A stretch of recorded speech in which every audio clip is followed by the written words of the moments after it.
नमस्कार दोस्तों, स्वागत है आपका हमारे YouTube channel Siddharth coaching classes में। आज हमारे विज्ञान की पहली क्लास है जिसमें हम विज्ञान पूरी विधिवत विज्ञान पढ़ेंगे 3 महीनों के अंदर, और जो भी इम्पोर्टेंट हो क्वेश्चन आंसर्स होंगे उनको याद करते रहेंगे, और इसके साथ न्यूमेरिकल की भी क्लास इसमें चलेगी। तो आप सभी से विनम्र निवेदन है कि हमारे इस चैनल को सिद्धार्थ कोचिंग क्लासेस को आप लोग सब्सक्राइब करके रख लें, नोटिफिकेशन ऑन कर लें और इसे अधिक से अधिक लोगों में शेयर करें, जिससे कि अधिक से अधिक बच्चों को हमारे चैनल का फायदा मिले। तो चलते हैं पहले अपने लेसन की तरफ, जो कि पहला लेसन है हमारा रासायनिक अभिक्रियाएं एवं समीकरण। इसमें सबसे पहली जो हेडिंग है हमारी कि रासायनिक समीकरण क्या होता है उसके विषय में जान लेते हैं। उससे पहले हम जानेंगे रासायनिक अभिक्रियाएं क्या होती है। रासायनिक क्रियाएं वो क्रियाएं होती है जिनमें दो या दो से अधिक पदार्थों या अभिकारकों को मिलाकर एक नया पदार्थ बनाते हैं, जिनसे इनकी जो हमारी रासायनिक भौतिक अवस्थाएं और रासायनिक जो गुण हो मूल रूप से जो पदार्थ है उससे सर्वथा भिन्न होता है। तो ऐसी क्रियाओं को हम लोग रासायनिक समीकरण कहते हैं। या फिर सरल भाषा में समझें तो जब दो या दो से अधिक अपकारकों को मिलाकर एक नया पदार्थ बनाया जाता है, इनके भौतिक गुण और रासायनिक गुण सर्वथा जो मूल मतलब जिनसे बनाई गई है पदार्थ को बनाया गया है उनसे अलग होते हैं, तो उस क्रिया को हम लोग रासायनिक अभिक्रिया कहते हैं। उदाहरण के लिए हम देख लेते हैं, उदाहरण हमारे पास है। जब भी हम समीकरण लिखने के लिए आएगा या फिर प्रश्न आएगा तो हमें ये समीकरण अवश्य ही लिखना होता है, इसके बगैर हमारा एक प्रश्न अधूरा है।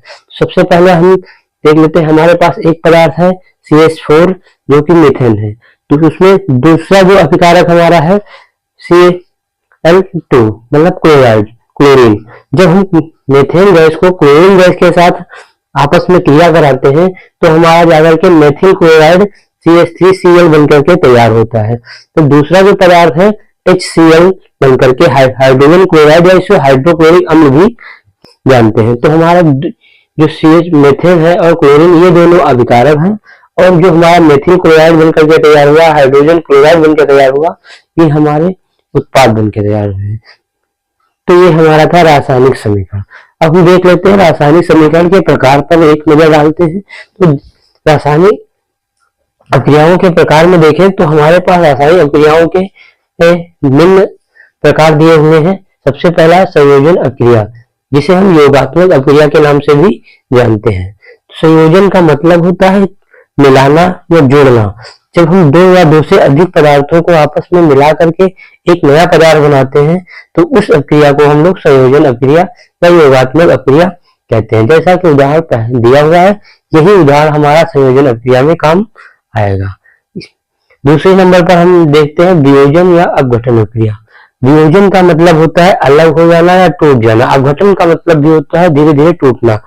तो वह अभिक्रिया जिसमें एक पदार्थ दो या दो से अधिक पदार्थों में टूट जाता है, तो उस अभिक्रिया को हम लोग वियोजन अभिक्रिया या अपघटन अभिक्रिया कहते हैं। तो वियोजन अभिक्रिया या अपघटन जो अभिक्रिया होती है 3 कारणों से होती है। एक तो है प्रकाश द्वारा अपघटन होता है, दूसरा है विद्युत द्वारा अपघटन होता है, तीसरा ऊष्मीय द्वारा अपघटन होता है। तीसरे नंबर पर आते हैं विस्थापन अभिक्रिया। विस्थापन का मतलब होता है एक स्थान से जाकर के दूसरे स्थान को ग्रहण कर लेना।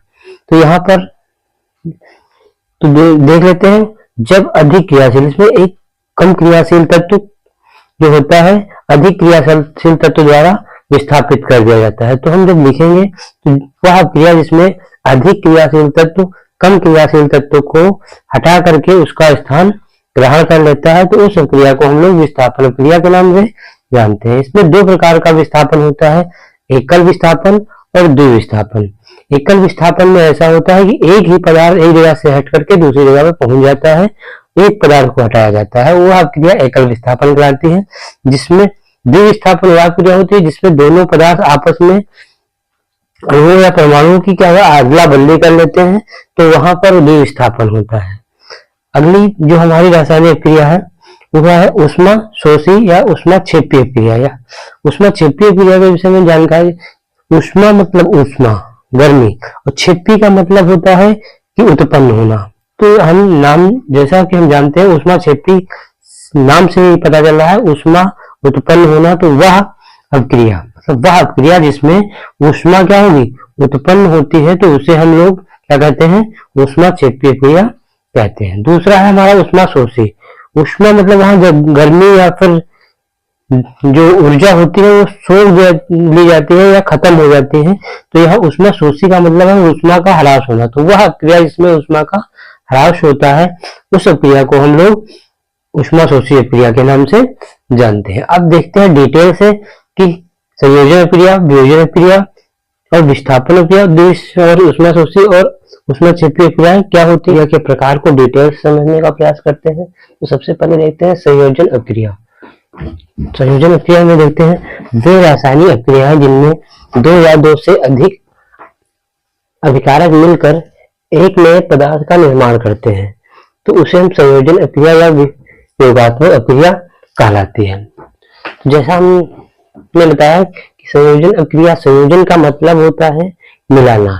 तो इसमें जब दो या दो से अधिक पदार्थ मिल करके, अभिकारक मिल करके एक नए पदार्थ का निर्माण करते हैं, तो उस क्रिया को हम लोग संयोजन या वियोजन क्रिया कहते हैं। जैसे उदाहरण के लिए देख लेते हैं, हमारे पास एक कार्बन का परमाणु है और ऑक्सीजन है। जब कार्बन को ऑक्सीजन में मिलान करते हैं, जोड़ते मिलाते हैं, तो जाकर के हमारा रिएक्शन तैयार होती है, तो कार्बन डाइऑक्साइड मिलकर के तैयार होती है। तो यह एक हमारी एक संयोजन क्रिया का एक अच्छा उदाहरण है। दूसरे प्रकार में चलते हैं, वियोजन क्रिया जान लेते हैं क्या होती है। तो वियोजन का मतलब होता है टूटना या अलग होना।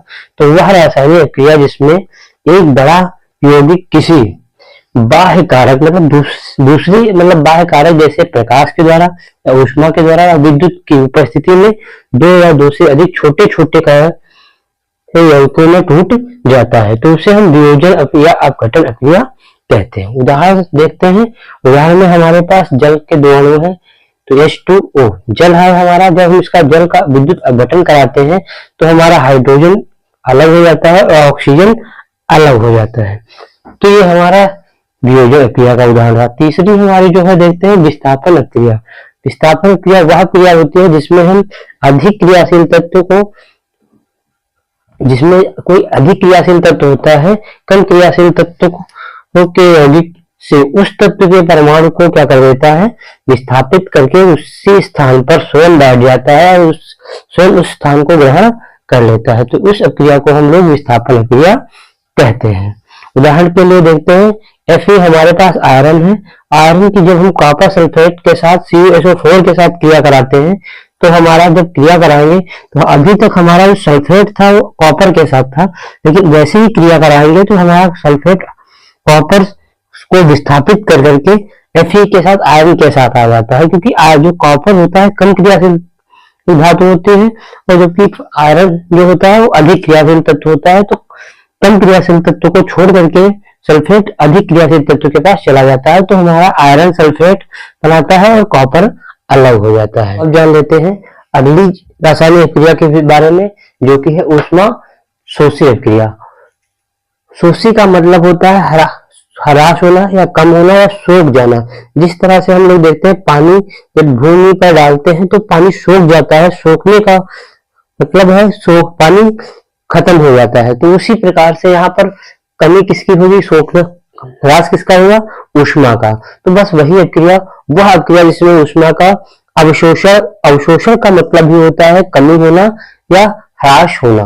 तो उस अक्रिया को ऊष्मा का अवशोषण होता है या कमी होती है, तो उस अक्रिया को हम ऊष्मा शोषी अक्रिया कहते हैं। उदाहरण के लिए जब हम नाइट्रोजन की ऑक्सीजन के साथ अक्रिया कराते हैं, तब जाकर के नाइट्रस ऑक्साइड बनता है और उसमें जो 45 किलो कैलोरी ऊष्मा होती है उसका ह्रास हो जाता है, 45 किलो कैलोरी ऊष्मा का। अगला है ऊष्मा क्षेपी अक्रिया। क्षेपी का मतलब होता है उत्पन्न होना या उत्सर्जन होना या मुक्त होना, जैसा कि आगे लिखा हुआ है। और किसका उत्पन्न हो, कौन क्या उत्पन्न होगा, ऊष्मा। तो वह अक्रिया जिसमें ऊष्मा मुक्त होती है, उत्पन्न होती है या उत्सर्जित होती है, तो उस अक्रिया को हम लोग ऊष्मा क्षेपी अक्रिया कहते हैं। जैसे कि जब हम कार्बन की ऑक्सीजन के साथ क्रिया कराते हैं तो कार्बन डाइऑक्साइड बनता है और उसके साथ एक और हमारे पास 94.0 किलो कैलोरी उत्पन्न ऊर्जा क्या होगी, उत्पन्न होती है। तो यहाँ प्लस का निशान ये बताएगा कि जो ऊर्जा है उत्पन्न हो रही है, माइनस का निशान बताएगा कि ऊष्मा समाप्त हो रही है। तो ये बहुविकल्पी प्रश्नों में बोर्ड में अधिक बार पूछा जाता है कि निम्न में से कौन सी ऊष्मा क्षेपीय क्रिया है या ऊष्मा शोषीय क्रिया है। तो ये प्लस और माइनस हमें बताएंगे, प्लस बताएगा ऊष्मा क्षेपीय क्रिया को, माइनस बताएगा ऊष्मा शोषीय क्रिया को। चलते हैं अगली क्रिया की तरफ, इसका नाम है उपचयन अपक्रिया। उपचयन का मतलब होता है ऑक्सीजन का योग हो जाना। तो वह अपक्रिया जिसमें ऑक्सीजन का क्या होगा, योग होगा और हाइड्रोजन की क्या हो जाती है, कमी हो जाती है। तो उस अपक्रिया को हम लोग उपचयन या ऑक्सीकरण अपक्रिया कहते हैं। या वह अपक्रिया उपचयन या ऑक्सीकरण अपक्रिया कहलाती है। जैसे जब हम कॉपर की ऑक्सीजन से अपक्रिया कराते हैं तो जो ऑक्सीजन है वो कॉपर के साथ यहाँ पर आकर के मिल जाता है। मिलने का मतलब उसका ऑक्सीजन का योग हो जाता है। तो इस प्रकार यह अपक्रिया उपचयन अपक्रिया कहलाती है। चलते हैं अगली अपक्रिया की तरफ जो हमारी है अपचयन अपक्रिया। अपचयन अपक्रिया में ऑक्सीजन की कमी हो जाती है, मतलब ऑक्सीजन तत्व से हट जाती है। तो वह अपक्रिया जिसमें ऑक्सीजन की कमी हो जाती है तथा हाइड्रोजन का योग होता है, उस अपक्रिया को हम लोग अपचयन अपक्रिया कहते हैं।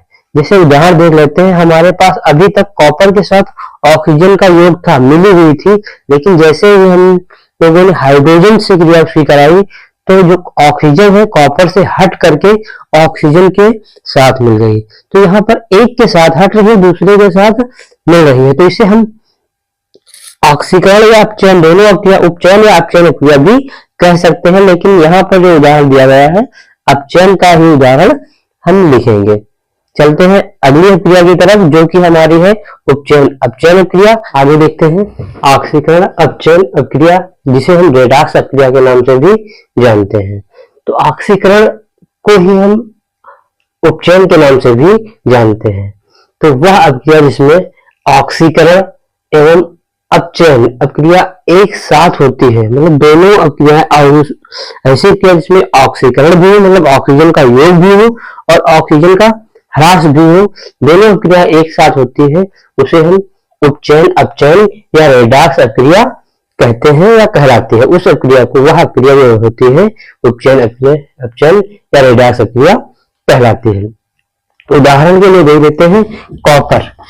जब कॉपर ऑक्साइड के साथ हम जल H2 को मिलाते हैं, ऑक्सीजन को मिलाते हैं, तब जाकर के हमारा कॉपर ऑक्सीजन जो होती है कॉपर से अलग हो जाती है और हाइड्रोजन के साथ ऑक्सीजन मिल जाती है। तो हमने वीडियो में पहले ही बताया था कि एक से हट रही है दूसरे के साथ जुड़ रही है, तो इसमें दोनों अपक्रियाएं हो रही है।